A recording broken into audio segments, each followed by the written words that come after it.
Hey, welcome to the show. Happy Monday. Today's topic, why elections matter. All right, let's get rolling.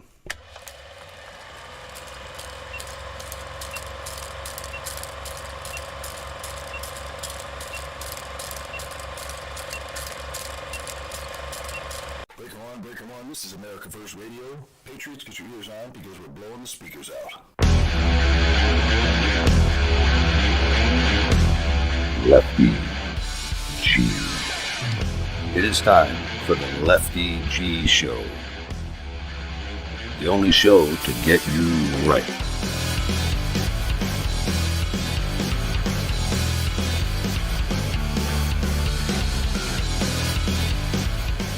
Get ready to get right with Lefty. Your voice taking you down Freedom Road. Now, here's your host, Lefty G. Let's hit the fucking road! Hey, welcome back to another show. Happy Monday, and let's get rolling on tonight's topic. So, we're going to be talking about why elections matter. I think it's important right now on the eve of what we're about to be going up against, what we're going to be doing here in November, which we're right around the corner with, tomorrow being October 1st. And I think we're going to, I think this is going to be a very historical election. So I think it was appropriate that we talked about tonight why elections matter. So let me do this. Let me start out this way. Let's take a brief stroll down history lane for a moment and let old Uncle Lefty here, tell you a little bit of a story. So once upon a time here in the United States, we had 120 days of rioting. I'm sure a lot of you remember that. In May to November of 2020, the rioting was continuous.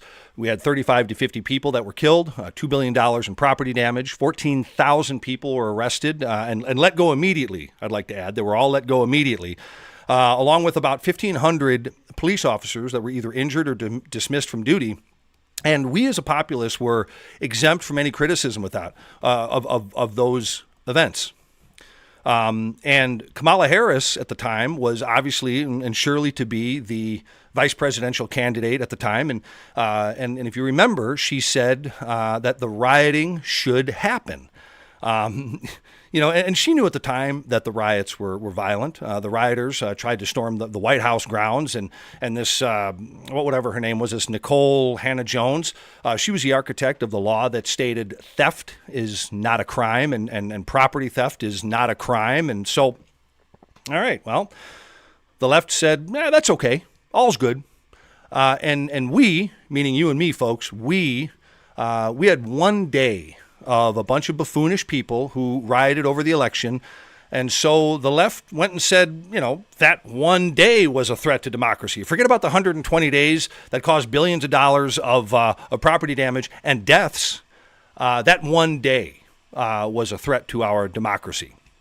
And what the left collectively doesn't understand is, and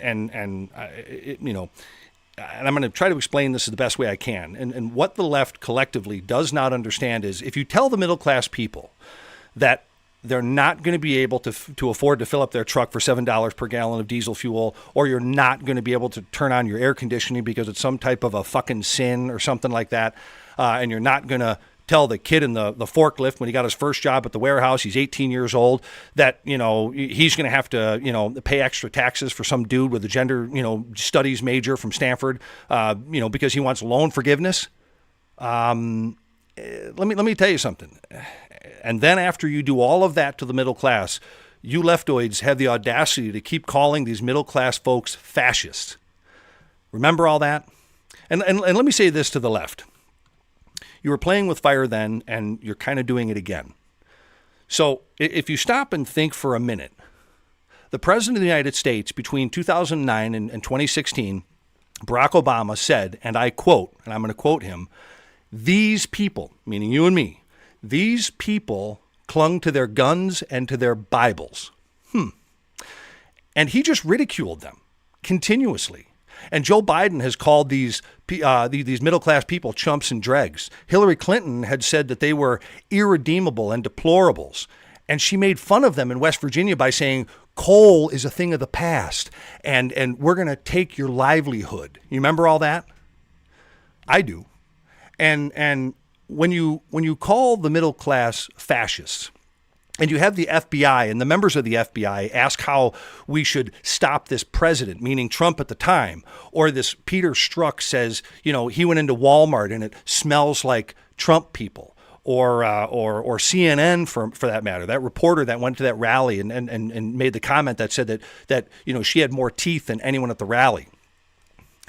And you combine that public humiliation of a large group of people, right? You combine all that with that public humiliation with a large group of people, along with the platform of denying people any type of upward mobility. And then you articulate your hatred of said people, and you call them, as at the time, the chairman of the Joint Chief of Staff said, we're exploring white rage. The fuck was that? And you're the Secretary of Defense, and you say that we're going to go into the ranks and find out who all of these racists are. But to you, and I say this to you as the leftist this time, but to you, meaning you, the left, you guys bring no fucking data. You guys never talk in anything that has any substance to it. You bring no data. And to be honest with you, the only data that I know of that is race specific is the military always tells us who dies by race. And when you look at the statistics in Afghanistan and Iraq, for that matter, white males die at double their numbers of their counterparts in the general U.S. population. There you have it. So when you go after them, and what I mean by them is I'm not talking about just the white people or anything. I'm talking about the middle class as a whole. When you go after them, that's what I'm referring to. The left better know that there is only a finite amount of time that these people will take it. And that's what I mean when I say you're playing with fire, leftoids. You're playing with fire. But here's a fact of where we all are right now, folks. Here's where we're at. All of this rhetoric has been radiated upon us from the left for over the past roughly 15 years. The negative results are here upon us right now. The enlistments, for that matter, to the U.S. Army are down 45%. Fact of the matter is, back when Ronald Reagan was president, the U.S. population had an 85% collective confidence in the military. Today, it's less than 50%. The U.S. Air Force Academy, right to this very day, is not getting the applicants it once was. So what we're starting to see here in the United States is we're starting to see collectively people say no and have a very rejectionist attitude in this country. And this is serious. And here's the thing. I'm not here talking about, people rejecting Disneyland or watching the fucking Super Bowl or the NBA or any crap like that. They're not joining the military. And they're not wanting their children to be part of that. And this is half the country. Let that sink in. And let me take a left turn at Albuquerque here and let something else sink in real quick to all of you, blue-haired leftoids out there seeing your skinny jeans sipping on your fucking lattes. When China decides that they want Nebraska and they mobilize and they come in here, what are we going to do with a deficient military? And what are we going to do with a bunch of you wet queefs running around? Are you going to defend this whole place with what? A tennis racket and a dildo? Come on, get off of it. We're in trouble in this country, and this is why elections matter. But I digress. Let me go back to the point here. I'm sorry about a little bit of that left turn at Albuquerque. No, I'm not sorry about it. I'm glad I did it. But let me go back to this real quick. The left always operated on the premise that they were the critical intellectuals, right? The elitists, if you will. And they would look at the system, meaning, the way we operate here in this country, the system, and poke holes in it, right? And it always lent to the assumption that it was the system itself. And again, I say assumption, that the system itself was always going to be there and always in place. The left has the luxury of the guy or girl that changes the car oil in their car, or keeps their toilets flushing and their lights on, or the window washers and the grocery store clerks, that they're always going to be there. The left is always taken for granted that they have infrastructures like clean water, highways, and sanitation. But you see, when the left takes power and they destroy the energy industry, and then they destroy the military, and then they destroy the reputation of the FBI, there is no there anymore.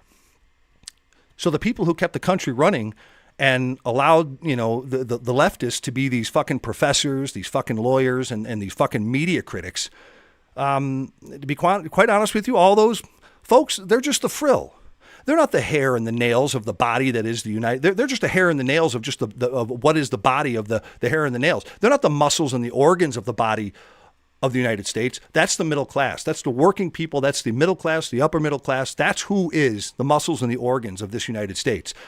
And when the left starts attacking those people, and that make the country run, when the left attacks the people that literally give life to this country. And again, I'm not just saying white folks. Again, hear me out. I'm talking about the middle class that these leftoids want to attack. And it's everybody in the middle class. Let me say this to the Libby Lou-Who's out there. You fools don't want a rebellion. You don't. Because they will shut this shit down. So what has the left given us over the past 4 years? Plus the 7 or so years previous to Trump. Besides what I mentioned already, they gave us manufactured COVID lockdowns where we were forced to stay inside, where our dinners and our food and our goods were delivered to our doorstep. Thank you to all you awesome Amazon drivers who did that. They also gave us celebrities and athletes kneeling over the national anthem. They gave us global disrespect for our flag. Church dioceses were disrupted over transgendered issues. There were partial birth abortions. Critical race theory. Who can forget about that? We got critical race theory. Euthanasia as a medical procedure. Chicks with dicks reading stories to children. Violent knockout games in New York. And let's not forget, too, our terrible pullout of Afghanistan and the result that took the lives of 12 U.S. military members. Just 12 U.S. military members dead.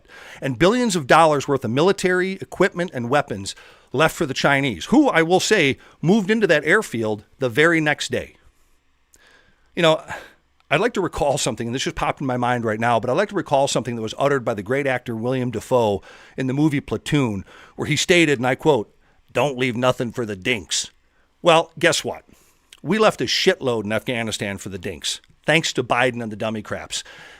And again, back to my point, what did we have in that brief 4-year blip between those two liberal blocks of time with Trump as our president? All right, let's look at that.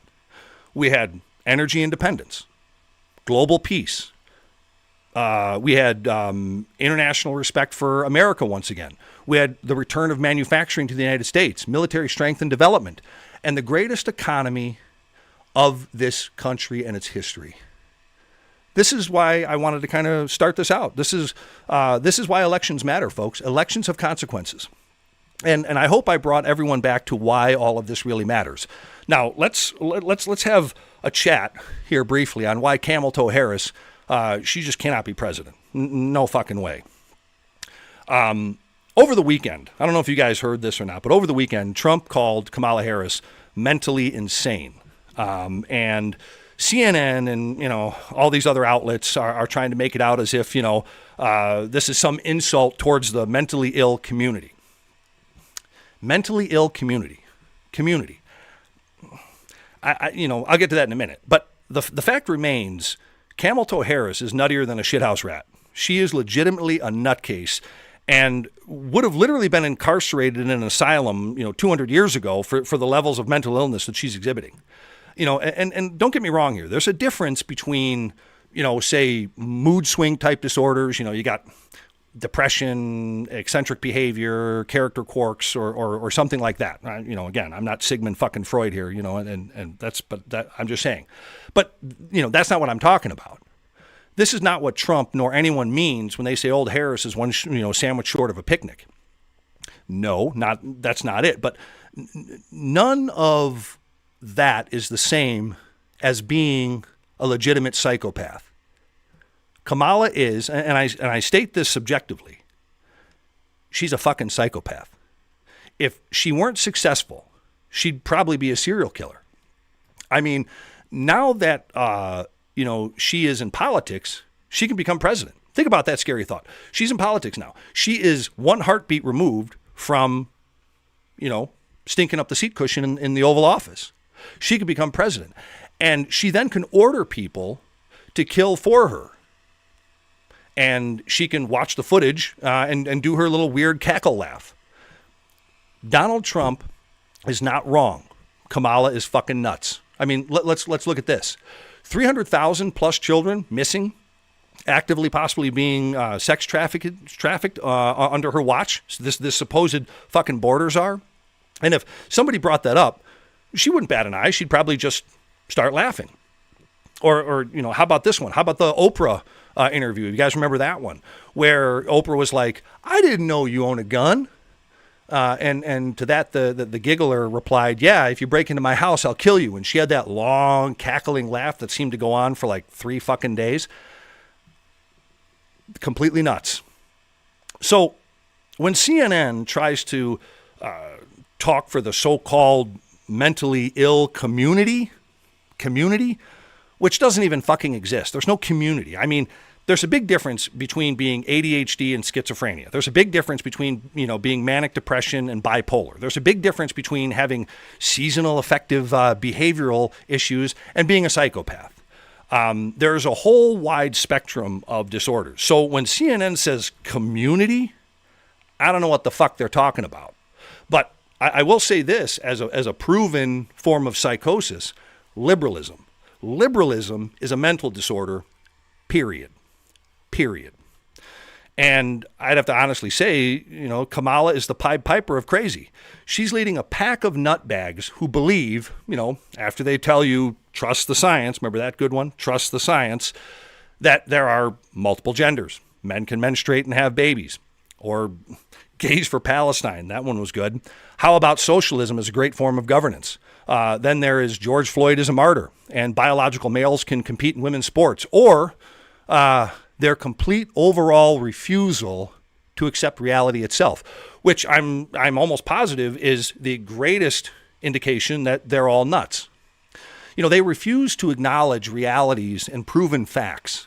And if you state any such realities and proven facts, they call you a bigot, a transphobe, a xenophobe, a racist, blah, blah, blah, blah, blah. They're also forcing everyone else to normalize mental illness and deviance, or else they accuse you of hate speech and intolerance. Yes, there's that word again, intolerance. After all, these are all very common traits of liberals, is claiming that tolerant and open-minded is the way that they live, but acting far from tolerant and open-minded when your opinions and beliefs differ from theirs. This is who Kamala leads, and she herself is one of them. And she is fucking nuts, like them who follow her. Elections have consequences, folks, period. End of story. This is my main message here tonight. This woman, nor her stolen valor sidekick, cannot lead this nation come November. Remember, this is a political party that wants and who will, by hook or crook, enforce their delusional ideals and beliefs on us, the people.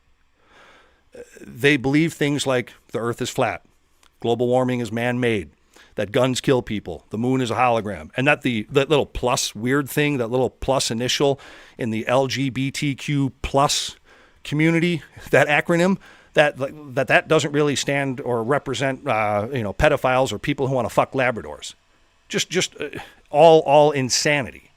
Look, we know what we had before and after Trump. We know what we had during Trump. So as for me, I'm going to vote for the mean tweeter who grabbed him by the pussy and who walked over the 38th parallel in North Korea like a boss, who terrified terrorists and leftists alike, who secured our borders with an economy where I could afford gas for my car and live in a world of peace and prosperity. That's who I'm voting for, because elections matter, and this one really counts. It really does. Be cognizant of that and share this message, folks. Elections really matter. And be aware of what we've gone through since 2009 to this very day right now. Oh, and P.S. To the Cleveland crew out there, especially you, Angelo, thank you very much for the cigars. Watch for the post, buddy. Right back at you. But hey, please like and subscribe and hit the bell button to continually get more of the message here on the live show. And remember, I love you all very much. Happy Monday and peace through strength. Good night.